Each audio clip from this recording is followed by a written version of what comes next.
बिस्मिल्लाहिर्रहमानिर्रहीम अस्सलाम वालेकुम। जी तो दोस्तों, आज मैं लाया हूँ आपके लिए एक नई रेसिपी।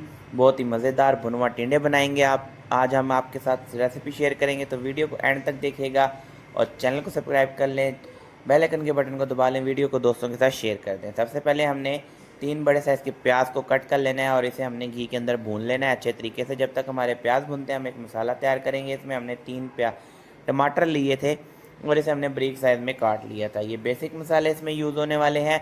जो लोग कहते हैं सब्ज़ी नहीं मज़े की लगती, गर्मी की सब्ज़ी नहीं मज़े की, उनके लिए बहुत नेक्स्ट लेवल की रेसिपी होने वाली है। नमक इसमें हम हस्बे ज़ायक़ा यूज़ करेंगे। सुरख मिर्च जो है हम इसमें 4 चम्मच यूज़ करेंगे। 4 चम्मच छोटे वाले हम यूज़ कर रहे हैं, आप बड़े नहीं डाल दीजिएगा, अपने हिसाब से आप ज़्यादा या कम कर सकते हैं। हल्दी हम इसमें 1 चम्मच यूज़ करेंगे छोटी। उसके बाद ये जो हमने प्याज रखे थे लाइट ब्राउन होने के लिए, प्याज हमारे लाइट ब्राउन हो गए हैं। इसमें हल्का सा हम पानी का छींटा लगा देंगे ताकि जो प्याज़ों की स्टेम पकाई हो यहीं पर रुक जाए और ब्राउन ना हो ये। इसके साथ ही हमने ये मसाले ऐड कर देने, टमाटर और जो हमने स्पाइसेस मिक्स करी थी ये हमने मिक्स करके इसे हमने भूनना है।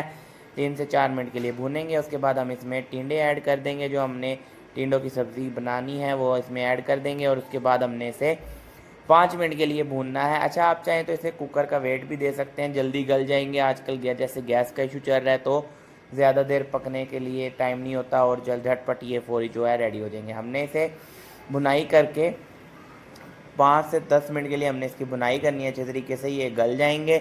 उसके बाद जो है ये तकरीबन जो है टिंडों का सालन जो है वो रेडी हो जाएगा। इसमें इसकी बेसिक चीज़ भुनाई होती है। जी तो इसकी बुनाई जो है वो हो गई है। अब आपको ये देखें फाइनल लुक इसकी दिखाते हैं। माशाल्लाह कितनी प्यारी इसकी लुक आई है।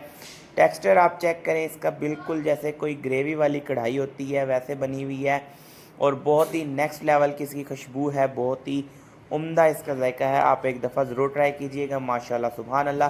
जो चीज़ अल्लाह ताला ने आपको दी है उस पर शुक्र अदा किया करें। जिनके पास नहीं है उनके लिए दुआ किया करें, मेहनत किया करें। अल्लाह ताला को मेहनत पसंद है और मेहनत का फल ज़्यादा देर पा होता है, जो शॉर्टकट होता है वो आर्जी होता है। जी तो ये देखें माशाल्लाह फाइनल लुक। वीडियो अच्छी लगी हो तो दोस्तों के साथ शेयर कर दें। अब तक के लिए अल्लाह हाफिज़।